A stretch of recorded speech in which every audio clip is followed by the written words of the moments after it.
Buenas tardes, aquí les voy a hacer una presentación de las medidas de posición para datos agrupados. Observamos, pues esta información la tienen en la guía. Nos hablan de que el procedimiento para calcular las medidas de posición es muy parecido a la mediana, excepto pues que tenemos que calcular primero la posición y esa posición la determinamos por medio de la fórmula K por N sobre 4, 10, 100 o 10 o 100, dependiendo de si vamos a hallar un cuartil, un decil o un percentil.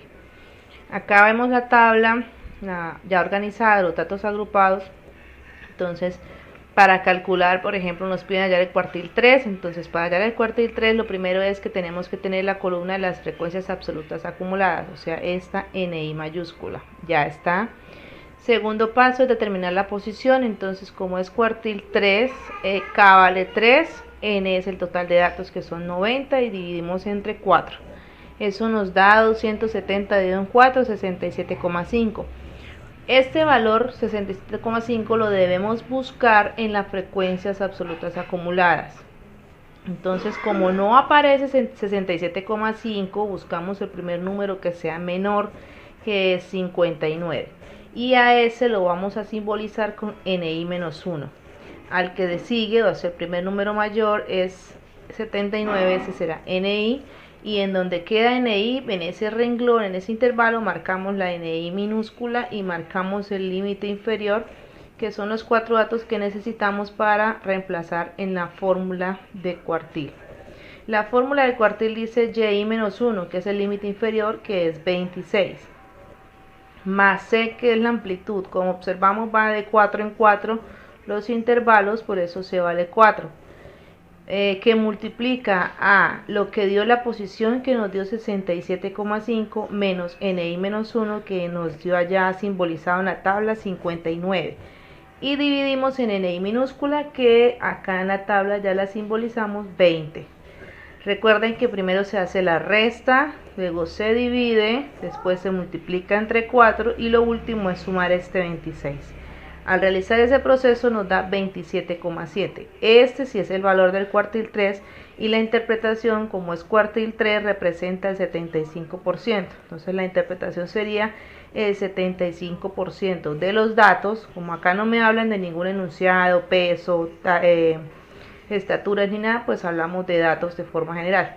El 75% de los datos son menores o iguales a 27,7 y el 25% restante es superior a dicho valor.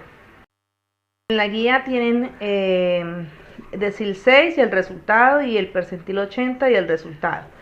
Voy a explicarles otro ejemplo para hallar el decil 6. Entonces, el decil 6, lo primero, pues ya las frecuencias acumuladas la tenemos. Segundo paso, hallar la posición.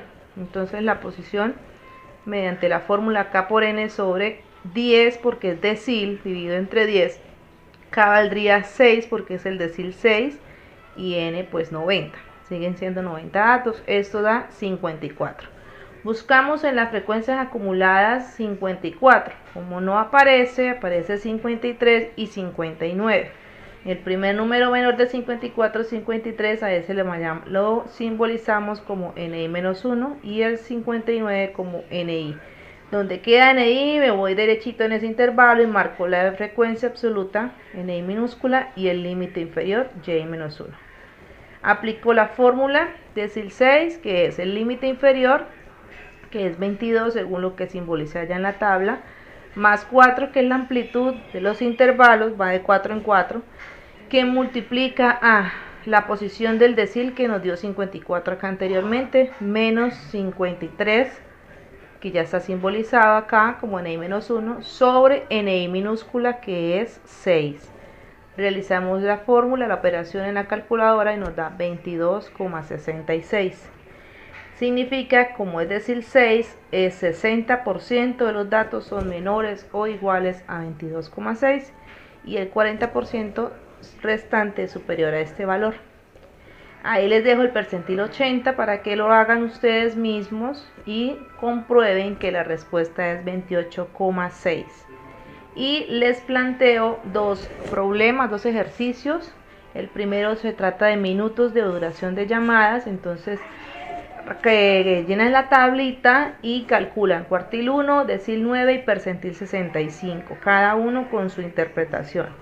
Y les dejo otro ejercicio de peso en kilogramos de un grupo de pacientes, lo mismo, llenan la tablita y calculan cuartil 3, decil 1 y percentil 45.